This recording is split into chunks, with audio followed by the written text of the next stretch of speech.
જય શ્રી કૃષ્ણ મિત્રો. આજે આપણે ગીતામાં જણાવ્યું છે કે શત્રુ દુર્બળ હોય તો પણ બળવાને તેની ઉપેક્ષા કરવી ન જોઈએ. તેના વિશે વિસ્તારથી જાણીશું. ભગવાન પાંચે પાંડવોના વિચાર અને દ્રૌપદીની હૃદયાવસ્થાને સારી રીતે જોઈ જાણીને હસ્તિનાપુર તરફ પ્રયાણ કરે છે. આ સમયે અર્જુન કહે છે કે આપ કૌરવોના અને બીજા બધાના ઉત્તમ સુહૃદય એટલે કે મિત્ર છો. આપને બંને પક્ષ માટેનો સંબંધ પ્રિય છે. પાંડવો દ્વારા ધૃતરાષ્ટ્રના પુત્રોનું અનામય રોગરહિતતાનું પ્રતિપાદન કરવાનું છે. હે કેશવ, આપ પ્રશમ અત્યંત શાંતિ કરવા માટે સમર્થ છો. આપ ધર્મય, કલ્યાણમય અને અનામય વાત કહેશો એ જો નહીં સાંભળે તો પછી જે વિધાતાએ નક્કી કર્યું હશે તેને તે વશ થશે. ભગવાન કેવળ એક જ શ્લોકમાં ઉત્તર આપે છે. આપણા માટે ધર્મ જ હિતકારક છે અને કૌરવો માટે એ અનામય છે. આ વિચાર સાથે હું રાજા ધૃતરાષ્ટ્ર પાસે જઈ રહ્યો છું. પછી કૃષ્ણે વિદાય લીધી. એનું વ્યાસની કલમે અભૂતપૂર્વ વર્ણન કર્યું છે, જે જિજ્ઞાસુઓએ મહાભારતમાં વાંચી લેવું રહ્યું. આ સમયે એમની સાથે આવનાર યાદવ મહારથી સાત્યકીને તેઓ કહ્યું કે મારા રથમાં શંખ, ચક્ર, ગદા વગેરે બધા જ પ્રહાર કરવા યોગ્ય ઉદાહરણો એટલે કે સાધનો ગોઠવી દો. દુર્યોધન તો દુષ્ટાત્મા છે, સાથે કર્ણ અને શકુની છે. શત્રુ દુર્બળ હોય તો પણ બળવાને તેની ઉપેક્ષા કરવી ન જોઈએ. ભગવાનનું આ વિધાન આજ પણ પહેલું પ્રસ્તુત છે. એની ચર્ચા કરવાની આવશ્યકતા નથી. સાવધાની તો પ્રત્યેક શાસક કે વ્યક્તિએ કેળવવી જ રહી. પછી પ્રભુ પોતાના દિવ્ય રથમાં આરૂઢ થયા અને સાત્યાકીની સાથે હસ્તિનાપુર તરફ પ્રયાણ કર્યું. આ પૂર્વે યુધિષ્ઠિરે શ્રી કૃષ્ણ દ્વારા કુંતીને પોતાની માતાને સંદેશ આપ્યો એ પણ નોંધવા જેવો છે. કુંતા અમારી માતા છે. તેણે બાળપણથી અમને મોટા કર્યા છે. એ તપસ્વીની છે. વ્રત નિયમમાં સદાય રહેનારી છે. વત્સલા અને પુત્રો પ્રત્યે પ્રેમવાળી છે. દેવતા, અતિથિ અને ગુરુજનોની સેવામાં સદાય રત રહેનારી છે. દુર્યોધનના અનેક ત્રાસ સમયે અમારા માટે સાગરમાં નાવ જેવી બની રહી છે. અમારા માટે તેણે સદાય દુઃખો વેઠ્યા છે. હવે હું એક કાળની આશા રાખું છું કે હું મારી માતાને સુખ આપી શકું. આપ એને વંદન કરજો અને મારી ભાવનાથી તેને અવગત કરાવશો. ધૃતરાષ્ટ્ર, ભીષ્મ, દ્રોણ વગેરેને મારા વંદન પહોંચાડશો. પછી કૃષ્ણની પ્રદક્ષિણા કરીને એમને વિદાય આપી. અહીં ધર્મરાજ યુધિષ્ઠિરનું સૌજન્ય હૃદયને સ્પર્શી જાય તેવું છે. હવે શ્રી કૃષ્ણનો રથ ઉપડ્યો. ઘોડા તો જાણે આકાશને ગ્રસી જવા કોળીઓ કરવા માગતા હોય એમ દોડવા લાગ્યા. રસ્તામાં ભગવાને બ્રહ્મતેજથી દેહીપ્યમાન ઋષિઓને જોયા અને રથ રોકી નીચે ઉતરી પ્રણામ કરીને દિવ્ય ઋષિઓને ધરતી પર પધારવાનું કારણ પૂછ્યું. અને તેઓએ જણાવ્યું કે આપ ધૃતરાષ્ટ્રની સભામાં જે ધર્મમય વાણી ઉચ્ચારશો એ સાંભળવાની ઈચ્છાથી અમે આવ્યા છીએ. રસ્તામાં અનેક સ્થળે શ્રી કૃષ્ણનો સત્કાર થયો. વારણાવત પહોંચીને પ્રભુએ આરામ કર્યો.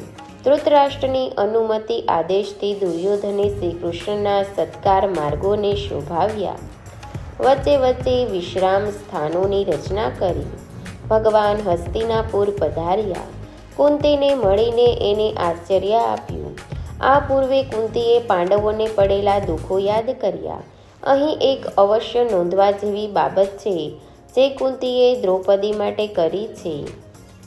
સર્વે પુત્રે પ્રિયતરા દ્રૌપદી મેં જનાર્દન કુલીન રૂપસપન્ના સર્વે સમુદિત ગુણે. હે જનાર્દન, મને દ્રૌપદી બધા પુત્રો કરતાં વધુ પ્રિય છે.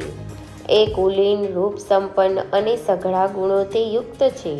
પોતાના પ્રિય પુત્રોને ત્યજીને 14 વર્ષથી પતિઓની સેવામાં રહેલી છે. એ ઈશ્વરી છે, સર્વ કલ્યાણી છે. એ અચ્યુત આજ કેમ છે? આ પછી દ્રૌપદી સભામાં થયેલી દુર્દશાનું હૃદયદ્રાવક વર્ણન કુંતી કરે છે અને દુઃખ વ્યક્ત કરે છે. કૃષ્ણને સ્પષ્ટ કહે છે કે મને મારું વૈવધ્ય, ધનનો નાશ કે કૌરવોનો વૈરભાવ એટલો પીડતો નથી જેટલો મને પુત્રોનો વિયોગ દુઃખ આપે છે. હે યુધિષ્ઠિરને સંદેશ આપે છે કે એને કહેજો કે ધર્મમાં જ રહે. યુદ્ધ કે મહાવિનાશના કલ્પિત ભયથી આપણે જોયું કે યુધિષ્ઠિર, ભીમ, અર્જુન, નકુલ 5 ગામ મળે તો પણ સંતોષ માનવા તૈયાર થઈ ગયા હતા. સહદેવ નહોતો થયો, કારણ એ જોશી હતો અને જાણતો હતો કે યુદ્ધ થવાનું જ છે. આ બધામાં આપણે આગળ જોયું કે દ્રૌપદી જ એક એવી અડીખમ નિર્ણયવાળી વીરાંગના હતી કે એ પોતાના અપમાનને કેવળ તેઓના કૌરવોના વિનાશથી જ ધોવા માંગતી હતી. તેણે કૃષ્ણને પોતાના માથાના વાળ છૂટા છે બસ એટલું જ સંધિ કરતા સતત યાદ રાખજો એમ જણાવી દીધું હતું. કુંતી મહાન સન્નારી છે, સ્વયં ક્ષત્રિયાણી છે. જીવનમાં આવેલા અનેક દુઃખના ઝંઝાવતથી પવનો સામે સહેજ પણ ડગી નથી અને એની ખાતરી છે કે મારી પુત્રવધુ દ્રૌપદી પણ પોતાની જેમ નિશ્ચય રહેનારી અને દ્રઢ નિશ્ચયવાળી સન્નારી છે. આથી તેણે કૃષ્ણને સ્પષ્ટ કહ્યું કે અર્જુન અને પાંડવોને જઈને કહેજો કે બીજું કોઈ તમારાથી થાય કે ન થાય તો દ્રૌપદીના પગલે ચાલજો. અહીં ઉમદા સાસુ દ્વારા ઉન્નત ચરિત્રવાળી પુત્રવધુ પ્રત્યે સંપૂર્ણપણે યોગ્ય વિધાન કરાયું છે, કારણ બધા ડગશે મારી દ્રૌપદી નહીં ડગે એવો એને વિશ્વાસ છે. મહાભારતના સ્ત્રી પાત્રોમાં જેમ દ્રૌપદી મહાન છે તેમ કુંતી પણ એ જ હરોળમાં બેસી શકે તેવી દુઃખના સતત વહેતા પ્રવાહમાં સ્થિરમતી બનીને ઊભી રહી છે. ભારતે તો આવા સ્ત્રી પાત્રોના ચરિત્રને યાદ કરી ગૌરવ અનુભવવા જેવું છે. કુંતાનું વિશ્લેષણ હજુ પણ નોંધવા જેવું છે. આપ જાણો છો કે ભીમ અને અર્જુન ક્રોધમાં આવી જાય તો દેવો પણ એમને જીતી શકે તેમ નથી. સભા મધ્યે દુશાસને દ્રૌપદીની દશા કરી છે તે જોઈને ગુસ્સે થયેલા ભીમનો ગુસ્સો આજ 14 વર્ષ પછી પણ શાંત થયો નથી, કારણ દ્રૌપદીના નાથવતી પતિઓ સાથે હતી છતાં એને સમયે કોઈ નાથ રક્ષક જ ન મળ્યો.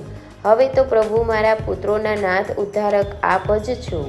કુંતીની વ્યથા પ્રભુ ન પામી શકે તેવું તો ન જ બને ને. એમણે આશ્વાસન આપ્યું, હે ફોઈબા, આપણા જેવી સૌભાગ્યવાન નારી બીજી કોણ છે? મહાન કુળમાં જન્મેલી મહાન કુળમાં આવી ગઈ. તું તો ઈશ્વરી, સર્વ કલ્યાણી અને પતિ દ્વારા પણ પૂજિતા છું. વળી વીરોને જનેતા છું.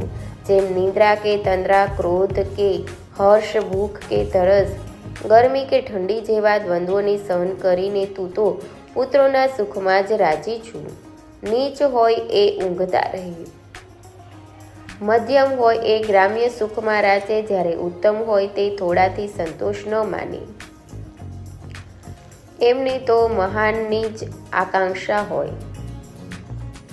તું થોડા સમયમાં જ નિરોગી, સઘળી સિદ્ધિથી યુક્ત, જેના અમિત્રો એટલે કે દુશ્મનો નાશ પામ્યા છે તેવા પાંડવોને જોશ.